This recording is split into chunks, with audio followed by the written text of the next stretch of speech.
Jesus compadece-se da multidão que está cansada e abatida como ovelhas que não têm pastor. Mas o que tem a ver estar cansado e abatido com o pastoreio? O cansaço ele vem do esforço, o abatimento ele vem do desânimo. Por que o Senhor compara isso com a liderança, com o pastoreio? Porque Jesus aqui não está falando de um ato físico, mas ele está falando de um ato espiritual. O chamado de um pastor, de uma pessoa que está à frente de uma paróquia, de uma comunidade, de uma diocese, é alimentar o povo espiritualmente. Porque as almas elas têm sede, meu irmão, de alimento sólido.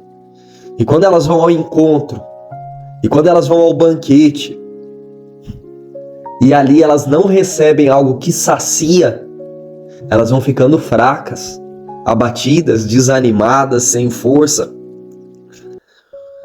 Claro que muito daquilo que nós nos alimentamos depende exclusivamente da nossa busca diária.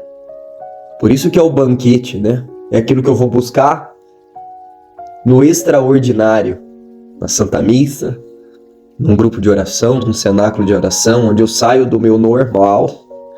E aí quando eu saio já fazendo o meu papel, já com o meu arroz e feijão diário em dia, eu vou ali para o banquete.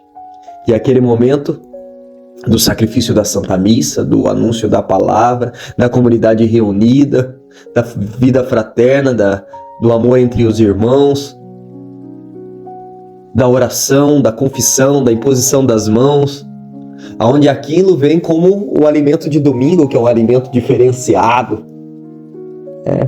Quem tem a mãe viva, a avó viva, né? Aquele costume de visitar a casa da mãe, a mãe prepara aquela refeição maravilhosa.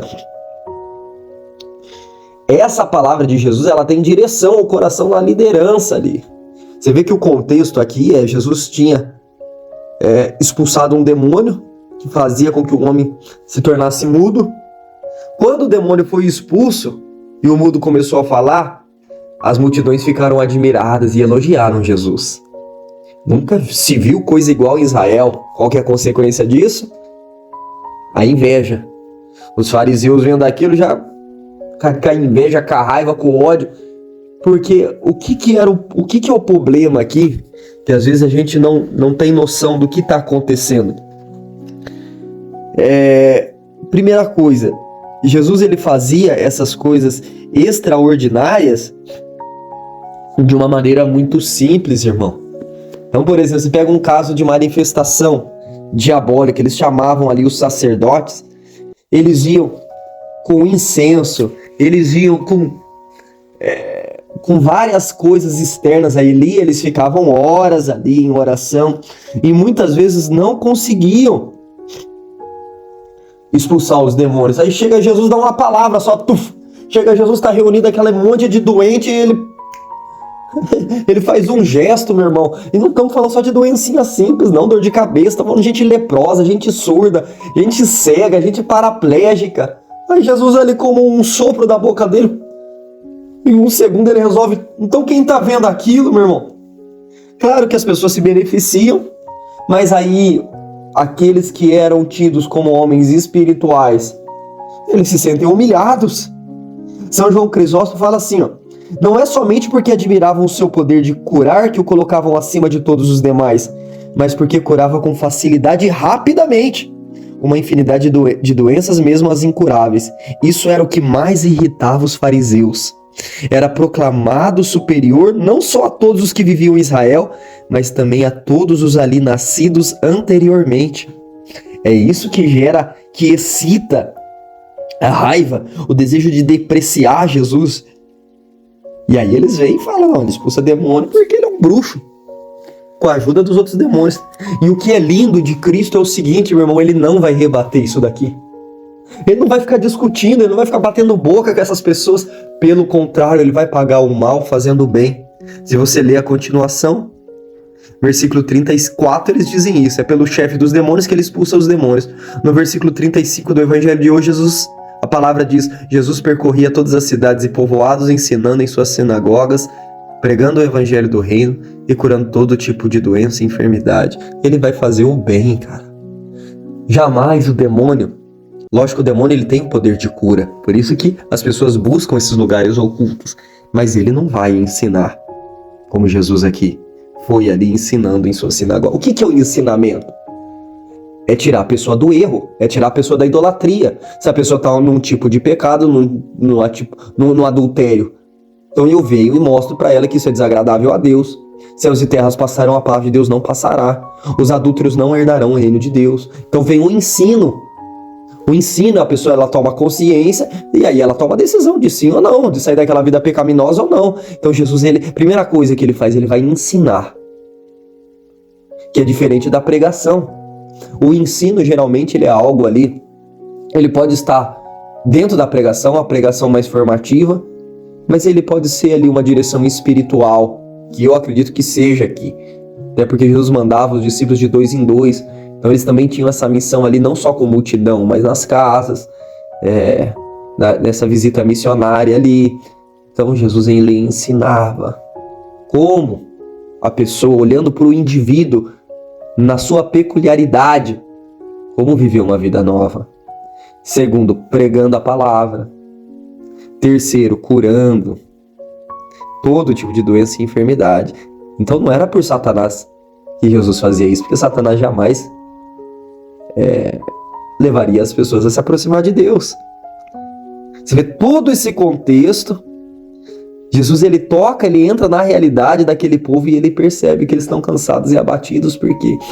Porque são como ovelhas que não têm pastor. E é muitas vezes assim que nós nos sentimos. Quando nós não temos alguém para nos direcionar, para nos mostrar o caminho nessa situação, nessa crise, no matrimônio, nessa crise financeira, onde eu estou ali com a minha visão turva, nessa crise no serviço, na perseguição ali, no serviço, o que eu faço, para onde que eu vou, meu Deus, me dá a luz. Aquela situação onde a pessoa ela está fazendo tudo certo, ela está fazendo tudo certo, mas a vida dela ela está empacada. Né? O que Deus quer nessa hora?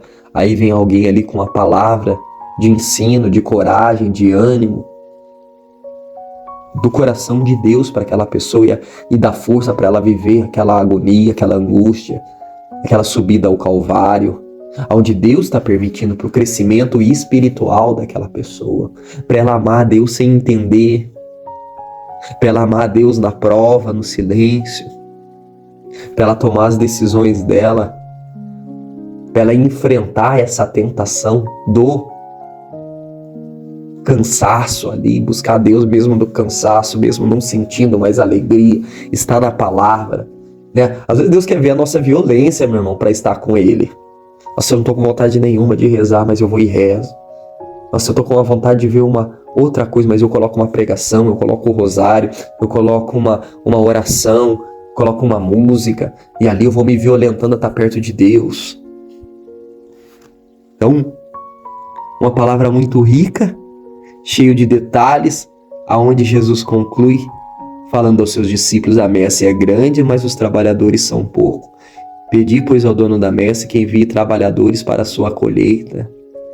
Meus irmãos, nós nunca vimos uma geração que falta lideranças, que falta ali um povo comprometido como a nossa. Talvez pela comodidade hoje, né, da evangelização pela internet, onde as pessoas se acomodaram ali, ficar somente ouvindo, e é bom, né, você só ficar se alimentando, é uma delícia, e daí você não precisa enfrentar ninguém, você não precisa lavar banheiro de retiro, você não precisa ir pra cozinha, você não precisa fazer servir, agora, ter compromisso, ter fidelidade com o lugar para poder servir. Então você vira um hóspede, você vira ali uma pessoa que é servida. Então as pessoas, elas hoje elas têm dons, têm talentos preciosos, mas elas são acomodadas, elas não se colocam a serviço, né? Quantos irmãos aí eu conheço que estão à frente de missão, de pastoral de rua e tantas coisas que dizem para mim: cara, se eu parar, acaba a missão, não tem ninguém para assumir, não tem ninguém para tomar frente, nesse frio que as pessoas somem, aí às vezes a pessoa faz a missão em 2, em 3, sozinho. A messe é grande.